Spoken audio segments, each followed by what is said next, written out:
College থেকে বাসায় ফিরে দেখলাম বাসা ভর্তি মেহমান। মামা মামির সাথে কয়েকজন ছেলে বসে আছে। ঘরে যেতেই দেখলাম আপুরাও এসেছে। কিছুই মাথায় ঢুকছে না আমার। ব্যাগ রেখে আপুকে জিজ্ঞেস করলাম, ছেলেগুলো কারা? আপুর কথা শুনে যেন আমি আকাশ থেকে পড়লাম।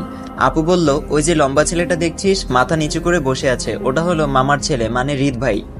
আর বাকি যে দুজনকে দেখছিস ওরা হলো তার বন্ধু। মামা মামি সহ এরা সবাই এসেছে তোকে বউ করে নিয়ে যেতে। আমি আপুর দিকে গরম চোখে তাকালাম। মজা করিস না আপু, আমি সিরিয়াসলি প্রশ্ন করেছি তোকে। আপু একটু ভ্রুকুচকে আমার দিকে তাকালো। আপু বলল, আমি তোর সাথে কোন দুঃখে মজা করতে যাব? আজ সন্ধ্যায় বিয়ে, বাবার কিছু বন্ধু বান্ধব আসবে আর হয়তো ফুফুরা আসবে, ঘরোয়াভাবেই বিয়ে হবে। আমি রাগে পানির গ্লাসটা আছাড় মারতেই তার টুকরো টুকরো হয়ে গেল। রাগে আপুকে বলে উঠলাম, করবো না আমি এই বিয়ে। আমাকে পেয়েছো কি সবাই? যে যা ইচ্ছা তাই ডিসিশন নিবে? আমি তো ভালো করে চিনিও না তাকে, শুধু জানতাম আমার একটা মামাতো ভাই আছে। হুট করে দরজার সামনে বাবার গলার আওয়াজে ভেসে আসলো। বাবা বলল, হয়েছে কি এখানে? এত চেঁচামেচি কিসের? বাবার উপস্থিতিতে ভয়ে চুপসে গেলাম। আমি চুপচাপ দাঁড়িয়ে আছি, কিছু বলার সাহস পাচ্ছি না। এর মাঝেই আপু বিষয়টা সামলে নিল। আপু বলল, না বাবা কিছু হয়নি, হাত থেকে পানির গ্লাসটা পড়ে গেল। বাবা কিছু না বলে চুপচাপ চলে গেল। আমি আপুর দিকে তাকিয়ে কাঁদো স্বরে বললাম, আমি এই বিয়ে করব না আপু। বিয়ের জন্য প্রস্তুতি চলছে, সন্ধ্যার পর বিয়ে। রাতটা এখানে থেকে পরদিন সকালে বউ নিয়ে রওনা দিবে সবাই।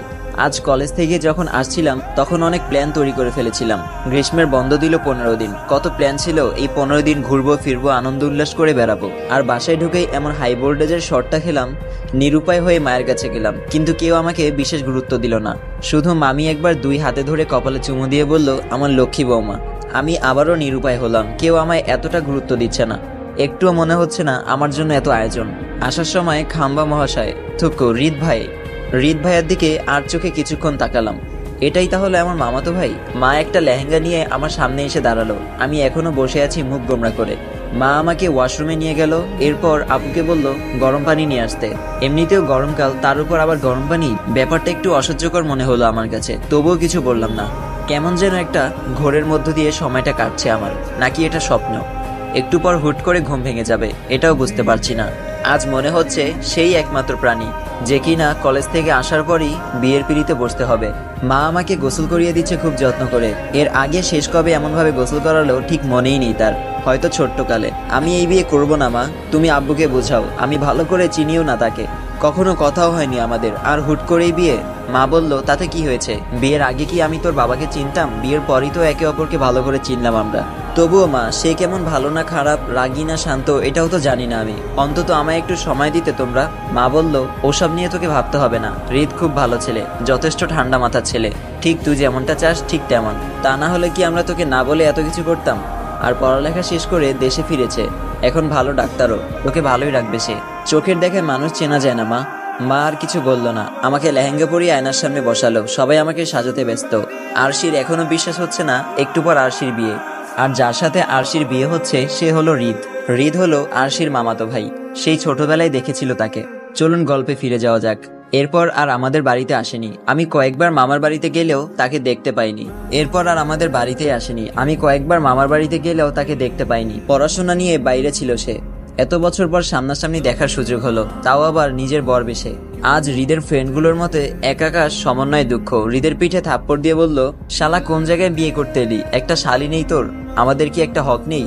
খুব সাদামাটা ভাবে বিয়েটা সম্পূর্ণ হলো আমাদের। এরপর আসলো ঘুমানো নিয়ে দ্বন্দ্ব। কেউ বলছে নতুন বিয়ে করা দম্পতি বাড়ি ফেরার পরই ওই বাড়িতেই তাদের প্রথম রাত সম্পন্ন হোক। আবার মা বলল, তার ছোট মেয়ে আর কোনো মেয়ে নেই, বড় মেয়েটারও বিয়ে হয়ে গেছে, তাই সে চায় আমরা প্রথম রাতটা এই বাড়ি থেকেই শুরু করি। অবশেষে এই বাড়িতেই আমার রুমটা হালকা ফুল দিয়ে সাজিয়ে দুজনকে থাকার ব্যবস্থা করে দিল। আজ আরশির বাসর রাত, ভাবতেই হাসি কান্না সব একসাথে আসতে গিয়েও তালগোল পাকিয়ে ফেলছে। আরশির মতে এটা একটু বেশি বেশি হয়ে গেছে।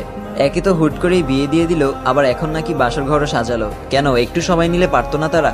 আরশি বলল, আমার মনে একটা প্রশ্ন ঘুরপাক খাচ্ছে, আর তা হলো হৃদ ভাই কেমন, রাগী নাকি শান্ত?